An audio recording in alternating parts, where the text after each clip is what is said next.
All right, everyone, and welcome to a quick fire review of the Newcastle versus Everton game, which literally finished about 10 minutes ago. It's just myself on today. We're just trying something new, see how this goes with a shorter episode of a match. But we're going to fly straight into it. And what was a bit of a tame affair towards the end with a 1-1 draw at St James's. Going to kick off straight off with the lineups. So we've got a Dubravka in goal, Kraft, Shaw, Byrne, and Hall make up the back four. Bruno, Longstaff, Anderson, who comes in for Willock, Murphy, Barnes, and Isak up front.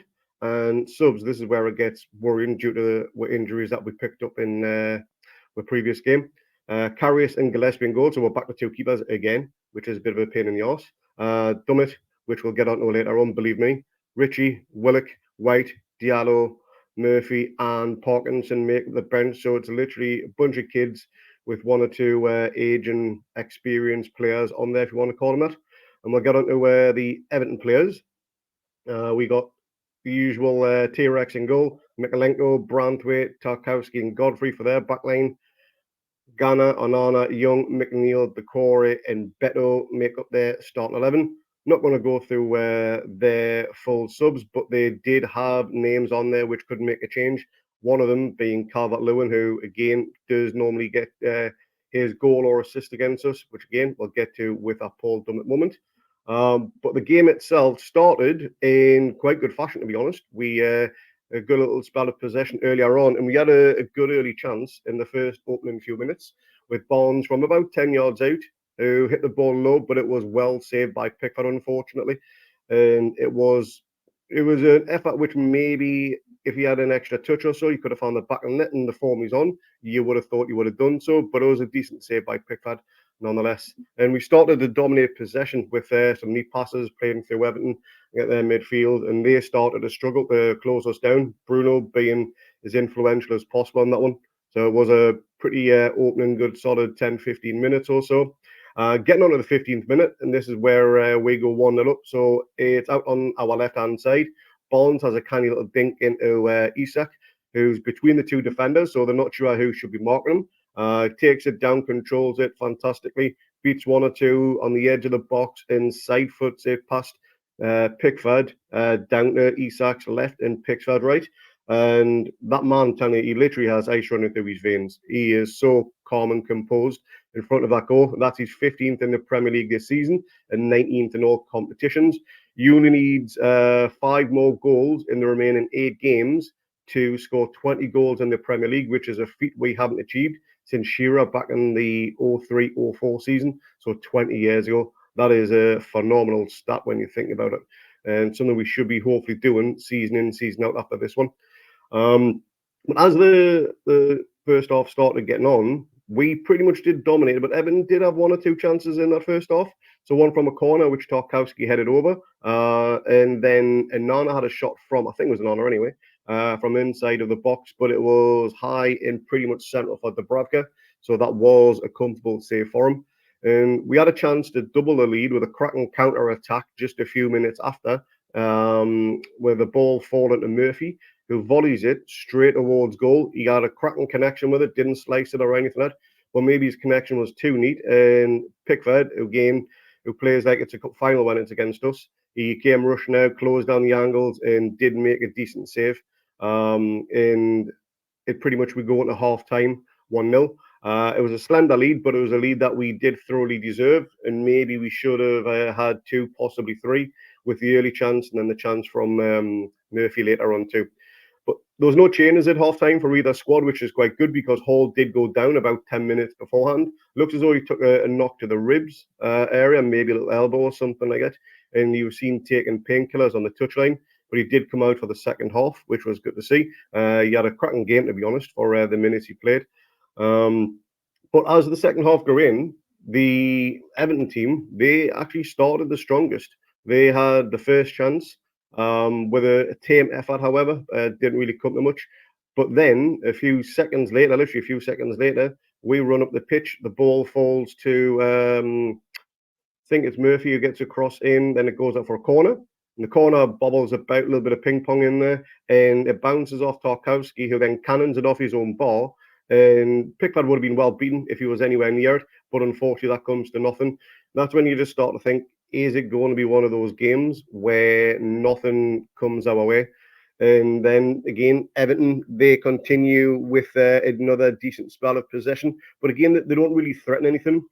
Few chances, few slice shots, playing a lot in the middle of the park, but nothing really that was threatening Dubravka to the point where you had to make any decent saves or anything like that.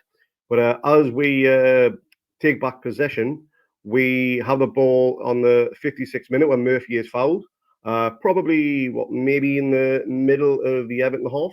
He's pulled back. Can't remember who by, but he plays a quick ball down the right hand side to Isak, who's quickest to react.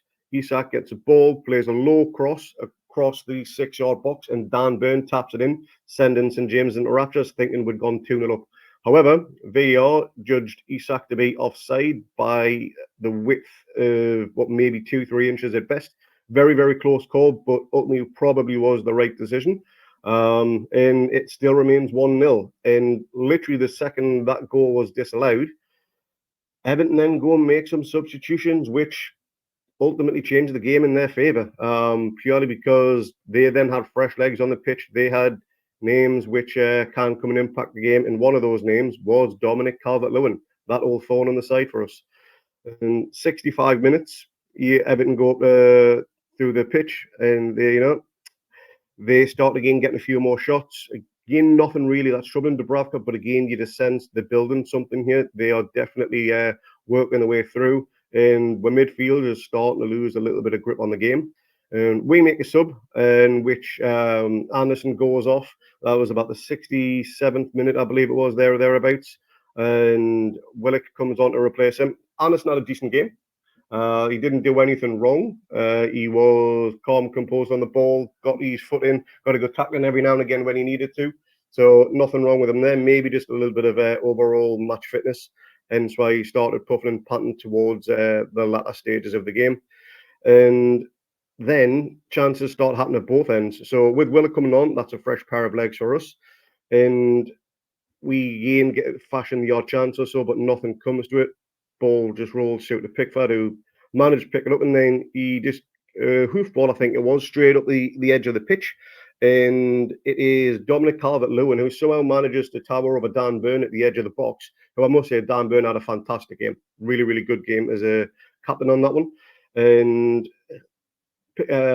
Calvert-Lewin nods it down, and I can't remember who it was that was literally going to latch on to it, but you had Fabian Schär, who probably made tackle of the game. There's any contact with the player, and that's a blatant penalty. But he got the ball before he got the man or anything like that, and it was a fantastic shot saving, probably goal saving attempt from Schär. So that was probably the tackle of the match. Fantastic bit of defending from the Swiss international there. But Hall, and I don't know whether this was a recurrence of the injury that he picked up in the end of the first half, but he goes down, with what looks like a touch of cramp, to be honest, because he is trying to stretch his foot out or anything like that. But we just don't know the way injuries are going for us right now. And he's replaced by Paul Dummett. Now, Paul Dummett hasn't kicked the ball in the Premier League for God knows how long. And he may have just kicked the last ball in the Premier League for us, to be honest. Purely the fact that moment of madness on the 84th minute, he decides to bring down Young in the box via a headlock. And it's so blatantly obvious that a penalty was going to give. And I don't know why it wasn't seen by the ref straight away. Maybe it was crowded out, not too sure. But VAR pulled it back 2 or 3 minutes later. Ref goes to the monitor, and then we all know what happens when that's the case. It's a bit of a given situation now. I can't remember any time where a ref has went to the monitor and overturned it, which, it just doesn't happen. So I don't know why that is even a thing these days. But Calvert-Lewin steps up, who fires it more central than into the corner than what you would probably like. Dubravka gets a hand to it, but he's ultimately beaten by the power, and it ricochets off his hand, and I think it hits the roof of the net, and it's 1-1. And to be honest, based on that second half, it's probably what Everton deserved. We should have been comfortably in the lead by then, but we just didn't take our chances. And again, we were rightfully called for offside, so I've got no problems with that one. But again, we're just not putting away these chances when we needed to. And then there's 9 minutes of added on time, and there's not much that really happens, to be honest, in the end to that game. Again, it just fizzles out. There's nothing really on there. Bruno, he makes a fantastic tackle deep in our half, beats 2 or 3 men, and there's then foul to relieve pressure on us because Everton they were gunning for it as were we. It was pretty end-to-end stuff, but no real chances were fashioned out within the last 10 minutes or so, the last 10 minutes of added on time, that is. And it ends 1-1. So a game in which we look comfortable on, a game it looked like as soon as we got that second goal, it pretty much would have been curtains and it would have been game over. However, due to a moment of madness from Paul Dummett, who, like I say, whether it's just inexperience because he hasn't played in a while, he's obviously a well-experienced professional, but he hasn't kicked the ball, I think, since the Sunderland game, and even then we were comfortably 3-0 up there.